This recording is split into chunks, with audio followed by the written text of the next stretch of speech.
জীবনের ঝুঁকি নিয়ে আমাদের লোকজন কিন্তু আগুনটা আমরা নিয়ন্ত্রণে নিয়ে আসি। আমরা এখনো পর্যন্ত হতাহতের কোনো খবর পাইনি, কি কারণে আগুন লেগেছে এবং আগুন লাগার ক্ষয়ক্ষতি।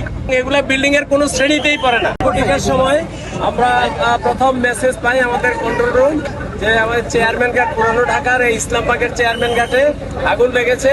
এর সাথে সাথেই আমরা মেসেজ পাওয়ার সাথে সাথেই আমাদের নিয়ারেস্ট ফায়ার স্টেশন লালবাগ, সেটাকে আমরা বুক করাই। Fire station Lalbagh fire station যখন এখানে পৌঁছে, এখানে আসার পর এখানকার ভারপ্রাপ্ত যে কর্মকর্তা ছিলেন উনি আগুনের ভয়াবহতা দেখে আরো সাহায্য চেয়েছেন আমাদের কন্ট্রোল রুমের কাছে। কন্ট্রোল রুম সেই সাহায্যের প্রেক্ষিতে পর্যায়ক্রমে আমাদের পলাশী, হাজারীবাগ, সিদ্দিক বাজার, সদরঘাট এবং সদরঘাট নদী ফায়ার স্টেশনকে মুভ করে। এই 6টা স্টেশনের মোট 11টা ইউনিট এখানে মুভ করে আমাদের নদী ফায়ার স্টেশন সহ। তো এখানে আসার পর এই আপনারা দেখতে পাচ্ছেন এখানকার স্ট্রাকচার, এখানকার রাস্তাঘাট খুবই সরু রাস্তা, একজন মানুষ সঠিকভাবে হেঁটে যেতে পারে না। এর ভিতর দিয়ে অনেক চ্যালেঞ্জ ছিল আমাদের। এই বিভিন্ন চ্যালেঞ্জ এবং প্রতিকূলতা মোকাবেলা করে জীবনের ঝুঁকি নিয়ে আমাদের লোকজন কিন্তু আগুনটা আমরা নিয়ন্ত্রণে নিয়ে আসি। 4টার সময় আমরা এই আগুনকে আমাদের সম্পূর্ণ নিয়ন্ত্রণে নিয়ে আসি। আগুন এখনো নির্বাপনের কাজ চলছে। আমাদের লোকজন, আমাদের ফায়ার ফাইটাররা এখনো ভিতরে আছে, তারা কাজ করতেছে। অগ্নি নির্বাপন শেষে আমরা টোটাল এলাকাকে সার্চ করব।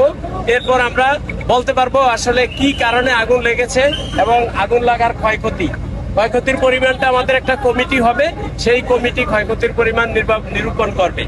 আগুন আমাদের পুরোপুরি নিয়ন্ত্রণে আছে, আগুন আর বাড়ার কোনোই সম্ভাবনা নেই।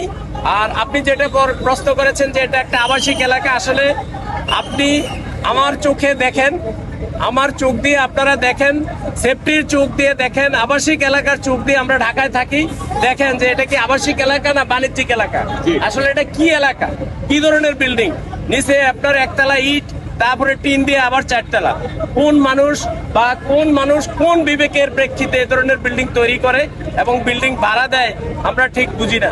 এবং এগুলা বিল্ডিং এর কোনো শ্রেণীতেই পড়ে না।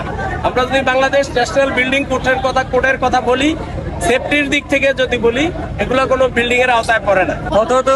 আমরা এখনো পর্যন্ত হতাহতের কোনো খবর পাইনি। তারপরেও আমরা অগ্নি নির্বাপন সম্পূর্ণ যখন শেষ হবে, আমাদের সার্চ টিম কাজ করবে, তখন আমরা অ্যাকচুয়ালি বলতে পারবো যে কোনো হতাহত আছে কিনা।